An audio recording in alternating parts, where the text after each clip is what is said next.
മടിക്കൈ നൂഞ്ഞിയിൽ ശ്രീ ഗണപതിയാർ ക്ഷേത്രം പുനഃപ്രതിഷ്ഠ ബ്രഹ്മകലശ മഹോത്സവത്തിനുള്ള ആഘോഷ കമ്മിറ്റി നിലവിൽ വന്നു. പൊതുകാര്യ പ്രവർത്തനം മുൻനിർത്തി ക്ഷേത്രത്തിന്റെ പേരിൽ പുതിയ ട്രസ്റ്റും രൂപീകരിച്ചു. This news sponsored by Emmanuel silks, Kanhangad, Kannur and Thrissur. 2 ദംഷ്ട്രങ്ങളോടുകൂടിയ ഗണപതി മൂർത്തിയായുള്ള അപൂർവം ആരാധനാലയങ്ങളിലൊന്നാണ് മടിക്കൈ നൂഞ്ഞിയിലെ ഗണപതിയാർ ക്ഷേത്രം. ദൈവഹിത പ്രകാരമുള്ള പുനരുദ്ധാരണ പ്രവർത്തനങ്ങൾ പൂർത്തിയാക്കിയ ഇവിടെ 2024 ജൂലൈ 10 പുനഃപ്രതിഷ്ഠ ബ്രഹ്മകലശ മഹോത്സവം നടക്കുന്നത്. ഇതിന്റെ മുന്നൊരുക്കങ്ങൾക്കും വിജയകരമായ നടത്തിപ്പിനുമായാണ് സുസജ്ജമായ സംഘാടക സമിതി രൂപീകരിച്ചത്. ക്ഷേത്രനഗരിയിൽ വെച്ച് നടത്തിയ ആഘോഷ കമ്മിറ്റി രൂപീകരണ യോഗം പ്രമുഖ വ്യവസായി ബി വസന്തപൈ ഉദ്ഘാടനം ചെയ്തു.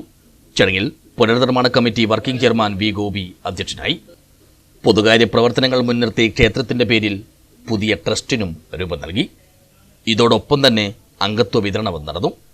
വാർഡ് മെമ്പർ ബി സുഹ്ര, പൊതുപ്രവർത്തകരായ ബംഗളം പി കുഞ്ഞികൃഷ്ണൻ, ഭാസ്കരൻ കരിമ്പിൽ, ഗംഗാധരൻ വണ്ടേങ്ങാനം, പി രാജു അരൈ, അമ്പാടി കളത്തുങ്കൽ, പല്ലവ നാരായണൻ, ക്ഷേത്ര മാതൃസമിതി പ്രസിഡന്റ് കെ നളിനി തുടങ്ങിയവർ സംസാരിച്ചു. പി ലോകിതാക്ഷൻ സ്വാഗതവും കെ നിഷാന്ത് നന്ദിയും പറഞ്ഞു. ആഘോഷ കമ്മിറ്റിയുടെ ഭാരവാഹികളായി കെ വേണുഗോപാലൻ നമ്പ്യാരെ ചെയർമാനായും, വി ഗോപിയെ വർക്കിംഗ് ചെയർമാനായും, പി ലോകിതാക്ഷനെ ജനറൽ കൺവീനറായും, എം രാജേന്ദ്രൻ നായരെ ട്രഷററായും, സി ടി കുമാരനെ ചീഫ് കോർഡിനേറ്ററായും തെരഞ്ഞെടുത്തു. News bureau, Nileshwaram.